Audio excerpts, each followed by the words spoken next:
Allez, cric. Crac. Histoire trop extra pour être ordinaire. Voici l'histoire vraie de vrai, à peine romancée de l'homme au chapeau. Tant.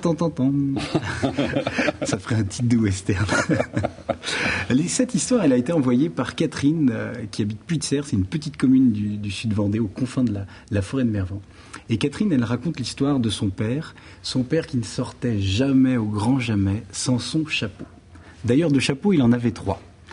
Un gris pour le travail, avec des bords très larges qui avaient la particularité au moment des moissons de recueillir quelques grains de blé mêlés avec de l'huile de tracteur. Un deuxième chapeau beige pour les sorties, pour les loisirs, la pétanque avec les copains, le rendez-vous au bistrot ou la répétition à l'harmonie municipale.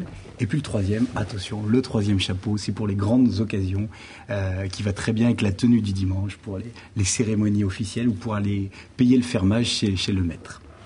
Les 3 chapeaux, ils sont alignés dans l'arrière-cuisine sur des patères. Même taille, même forme, même odeur, mélange de brillantine, de naphtaline et puis d'eau de Cologne Mont-Saint-Michel. Et attention, quel que soit le chapeau, son père, il a des manières impeccables. Il ne rentre jamais dans une pièce sans l'enlever. Il le soulève pour saluer les dames. Même quand il va à la coopérative agricole ou à la poste, il retire toujours son chapeau. Et alors vraiment, son chapeau, c'est son quotidien. Sans lui, il se sent vide, nu et pas très à l'aise. Alors du coup, vu l'importance du chapeau, sa femme, elle a décidé pour son anniversaire de lui en offrir un nouveau. Et ils partent en famille dans la grande ville de Fontenay-le-Comte. Les enfants, venez, vous aiderez votre père à choisir le chapeau. Et dans le magasin, c'est la panique. Impossible de faire le choix. Pas la bonne taille, pas la bonne forme, le ruban mal assorti, le bord trop étroit, trop ceci, pas assez cela. 1h30 de choix impossible. Alors, imaginez la tête du vendeur qui n'en peut plus, qui passe du sourire force de vente au sourire vente de force. Et puis au bout d'1h, 35 minutes, 48 secondes, enfin, il choisit le chapeau parfait, idéal. Ça fait l'unanimité. Yes, disent les enfants.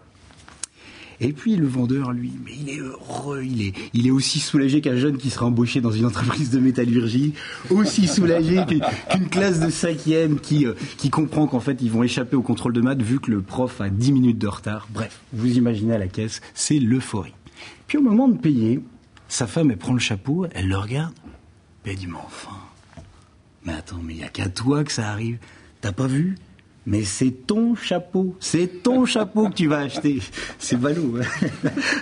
Alors, la suite de l'histoire, je l'ai pas. Catherine ne l'a pas mis dans son mail. En tout cas, moi, elle me plaît, cette histoire. Elle me plaît, bien sûr, pour son côté tendre et risible de la situation, mais aussi pour la réaction du vendeur. Je me suis dit, non, mais après avoir livré bataille pendant 1h30, il faut qu'il remette ça. Alors, à mon avis, il est aussi dégoûté que la classe de 5e qui est prête à sortir de la classe quand tout d'un coup, elle entend les talons aiguilles de la prof de maths qui arrive avec les sujets fraîchement photocopiés sous le bras. La vie est parfois cruelle.